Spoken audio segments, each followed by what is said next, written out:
Hi, we are here at the Garment Tech in Dhaka.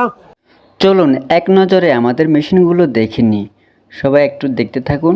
অবশ্যই আমাদের যেখানে মেশিনগুলো শো করা হয়েছে এই মেশিনগুলো দেখানো হবে এখন। For knit manufacturing. So we are happy to make some sampling for you. Feel free to bring the garments and see it by yourself. আসসালামু আলাইকুম বন্ধুরা, সবাই কেমন আছেন?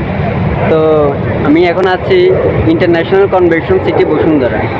তো গার্মেন্টস টেকনোলজি বাংলাদেশ, এখানে প্রত্যেক বছর জানুয়ারি মাসে আপনার 4 দিনের জন্য একটা মেলা হয়, মেশিনারি এক্সিবিশন। তো এখানে প্রত্যেক সময় গার্মেন্টসের মেশিনগুলো, বিভিন্ন ধরনের মেশিন আসে। তো 4 দিনের জন্য আজকে প্রথম দিন। তো আর কথা না বাড়িয়ে মূল ভিডিও শুরু করা যাক। সবাই দেখার চেষ্টা করবেন এবং কি ভালো লাগলে লাইক কমেন্ট শেয়ার করবেন অবশ্যই।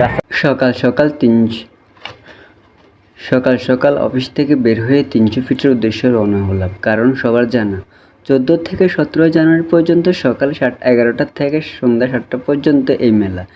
তো 4 দিন এখানে আছে, যদিও এখন লেট হয়ে গেছে। আসলে ওখানে এত ব্যস্ততার সময় পার করতে হয় যে ভিডিও বানানোর সময় পাওয়া যায় না। মূলত এই মেলা ইন্টারন্যাশনাল কনভেনশন সিটি বসুন্ধরাতে আয়োজন করা হয় গার্মেন্ট টেকনোলজি বাংলাদেশ এর উদ্যোগে।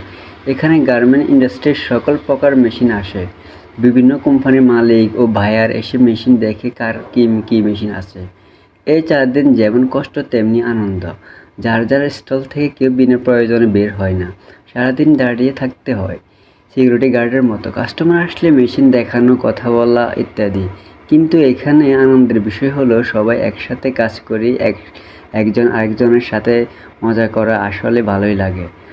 আবার প্রত্যেক দিন খাওয়ারও ভালো আলহামদুলিল্লাহ।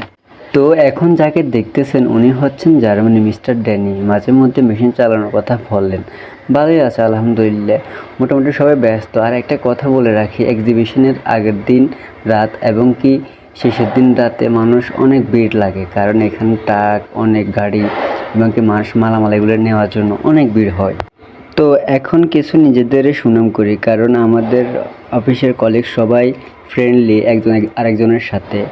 এই কারণে সবাই হাসি খুশি এই ডিউটিগুলো চলে যায়। কীভাবে যে দিন চলে যায় তা বোঝা যায় না। এক্সিবিশন ছিল 4 দিন, কিন্তু ভিডিও হবে একটা, কারণ এত বড় একটা ভিডিও বানাতে অনেক সময় লাগে। আসলে আমি এত পাকাপোক্ত না, তো এই কারণে তারপরে আমি সংক্ষিপ্ত অনুযায়ী সবার মাঝে একটু শেয়ার করে দিলাম এই 4 দিন কী করছি বা কীভাবে কী করছি। তো সবাই সাথে থেকে ভিডিওটি দেখার জন্য অসংখ্য ধন্যবাদ। আলহামদুলিল্লাহ, অবশ্যই আমাদের এক্সিবিশন এখানে সমাপ্তি। তো আল্লাহ হাফেজ, আসসালামু আলাইকুম ওয়া রাহমাতুল্লাহ।